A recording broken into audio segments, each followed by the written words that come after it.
Nas aulas passadas a gente falou sobre as diferentes opções de financiamento e também se os financiamentos são ou não são verdadeiramente estudantis. Por que eu bato nessa tecla? Primeiro, para vocês entenderem um assunto muito importante. Financiamento estudantil tem aquela característica de você e seu saldo devedor vai subindo. Quando você se forma, qual que é o saldo que você tem e você vai pagar. E quando eu falo subindo, não sei se vocês lembram daquele exemplo, se você tem uma semestralidade, mês 1, mês 2, mês 3, mês 4, mês 5, mês 6, o que acontece? Aqui vamos supor que seja janeiro. Você está devendo, a mensalidade é de 10 mil e você financia 50%. O seu saldo devedor é de 5. Você só deve 5 mil. Se você interromper o contrato naquele momento, é 5 mil mais os juros do mês e as taxas que você tem que pagar. O seu saldo devedor é de 5. Então isso é um financiamento estudantil verdadeiro. Assim como faz o FIES, assim como a Cicobi, eu simpatizo com a forma de cálculo deles, que eu vou mostrar depois toda a planilha deles de cálculo.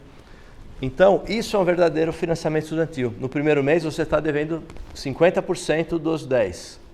No segundo mês você está devendo 10.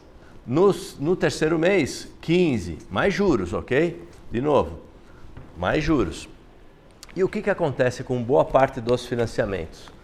A Lume e algumas outras, eles te antecipam esse valor.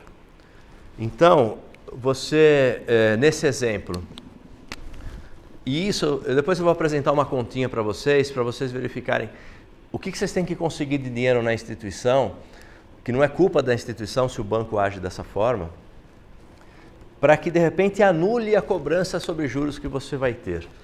Nesse caso, você tem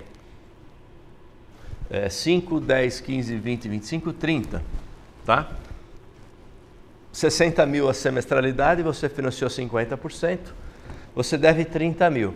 Eles te antecipam 30? Não, eles já te antecipam 60. Eles te antecipam o semestre inteiro. E no primeiro mês, que nesse caso no exemplo estudantil clássico, você iria pagar juros só sobre a primeira parcela, só sobre 5 mil, você já começa a pagar juros sobre 60 mil reais. Ou seja, se você for aplicar isso aqui no mercado financeiro, você vai ter no mínimo metade dos juros que estão te cobrando.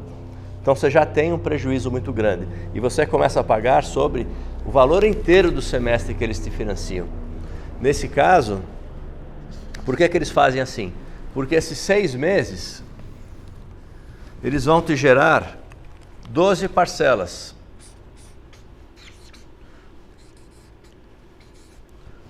Essas 12 parcelas, você já começa a pagar a partir do mês seguinte. E qual que é a desvantagem aqui?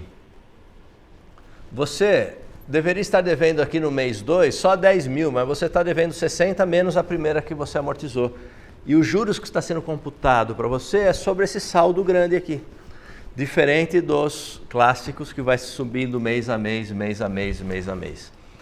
Então, esses 60 mil no mercado financeiro não vai te dar nada.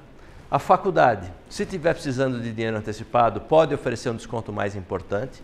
Eu tenho visto alguns alunos da minha mentoria que conseguiram 3% de desconto na semestralidade. Se você for olhar 3% em 6 meses, você não está antecipando 6 meses, você está antecipando um prazo médio aqui de 3 meses, mais ou menos. Não é um desconto ruim, ok? Mas eu vou apresentar depois uma planilha para vocês entenderem isso. Por quê? Se tudo bem, se ele te antecipa 60 mil e você tem um descontão aqui, porque aí você tem que refazer o cálculo para ver quanto é que vai.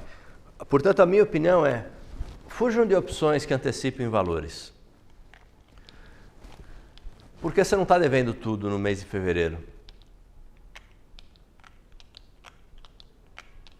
Entenderam? É complexo, né?